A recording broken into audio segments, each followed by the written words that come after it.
میرے हुजूर की तो कोई बहन नहीं थी, लेकिन जब हजरत हलीमा सादिया के यहाँ हुजूर गए तो वहाँ हुजूर की एक रजाई बहन का तज़किरा मिलता है जो हुजूर को लोरियां देती थी। नाम शीमा था। तो शाम के वक्त जब खवातीन खाना पकाने में मसरूफ होने लगती तो बहनें वीर उठा करके बाहर ले जाती। हर बहन का ख्याल ये होता कि मेरे वीर से सोना जमाने में कोई नहीं। कहते हैं खूबसूरती देखने वाले की आंख में होती है। जिसके वीर का रंग सोना होता तो वो कहती रंग नहीं तो कुछ भी नहीं है, और जिसके नकूश तीखे होते तो वो कहती कि रंग का क्या है, हुस्न तो नकूश में होता है। जिसकी आंखें खूबसूरत होती वो कहती मेरे वीर की झील जैसी आंखें तो देखो। अब यही बनु साद के मोहल्ले में होता। बच्चियां अपने वीर उठा के ले आती है, कहती मेरे वीर वर्गा कोई नहीं, दूसरी कहती मेरे वीर जैसा नहीं। इतने में हजरत शीमा अपना वीर मोहम्मद उठा के ले आती और दूर से कहती नहीं मेरा वीर भी आ गया। तो सबके सर झुक जाते और कहते नहीं नहीं नहीं नहीं शीमा तेरे वीर का मुकाबला तो नहीं ना, हम तो आपस में बात कर रही हैं। और फिर जब किसी बहन के वीर को मुतफिका तौर पे सारी कह दें कि तेरा वीर ही सोना है तो फिर उसका फख्र तदीदनी हो ना, फिर उनका ज़ौक़ आसमान को छूने लगता।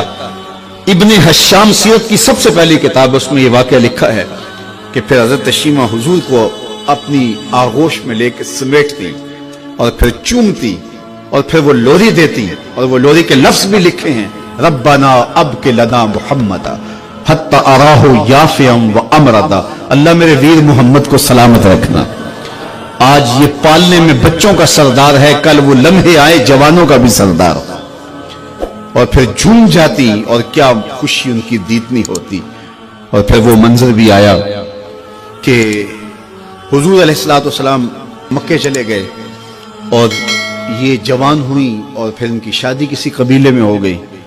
आका करीम ने ऐलान नबुव्वत किया, 13 साल का वक्त कटा और फिर हुजूर मदीना शरीफ चले गए। जब गज़ावात का सिलसिला शुरू हुआ तो जिस कबीले में शीमा का निकाह हुआ था उस कबीले में मुसलमानों के साथ टकराव हुआ तो अल्लाह ने मुसलमानों को फतह अता कर दी। तो इस कबीले के लोग कैदी होके हुजूर अलैहिस्सलातु वस्सलाम के गुलामों के हाथों गिरफ्तार हैं।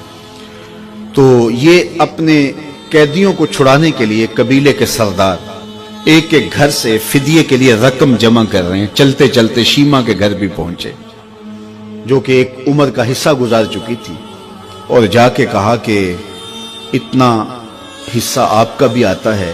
कहा किस लिए? कहा वो जो लड़ाई हुई है इतने हमारे बंदे गिरफ्तार हो गए तो उनको छुड़ाना है। तो चलते चलते बातों में किसी के लबों पे हुजूर का नाम आ गया। तो शीमा ने कहा अच्छा उन्होंने तुम्हारे लोग पकड़े? कहा हाँ। तो कहा फिर तुम रकम इकट्ठी न करो, मुझे साथ ले चलो। उन्होंने कहा तुझे साथ ले चले? कहा तुम नहीं जानती वो मेरा वीर लगता है, वो मेरा भाई लगता है।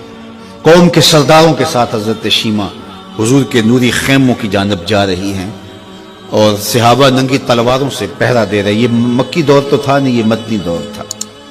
और शीमा कौम के सरदारों के लेके जब आगे बढ़ने लगी ना तो सहाबा ने तलवारें सौंप दी। रुक जा ऐ देहाती औरत, जानते नहीं आगे पूछा रसूल है, आगे बगैर इज़्न के जिब्रील भी नहीं जा सकते, तुम कौन हो? तो शीमा ने जो लफ्ज कहे वो लफ्ज नहीं है। उसने कहा खल्लू सबीली वालमु अना उख्तु नबिय्यकुम, मेरी राहें छोड़ दो, तुम जानते नहीं मैं तुम्हारे नबी की बाजी लगती। तलवारें झुक गई, आंखों पर पलकों की चिलमने आ गई, रास्ता छोड़ दिया। हुजूर के खैमा नूरी में दाखिल हुई तो हुजूर ने देखा, पहचान लिया, उठ के खड़े हो गए। फरमाया बहन कैसे आना हुआ? आपके लोगों ने हमारे कुछ बंदे पकड़े, छुड़ाने आई। तो फरमाया बहन तुमने जहमत गवारा क्यों की? तू पैगाम भेज देती मैं यूं ही छोड़ देता, लेकिन तुम आ गई हो, अच्छा हुआ मुलाकात हुई। फिर हुजूर ने कैदियों को छोड़ने का ऐलान किया और कुछ घोड़े और चंद जोड़े हजरत शीमा को हुजूर ने तोहफे के तौर पे दिए।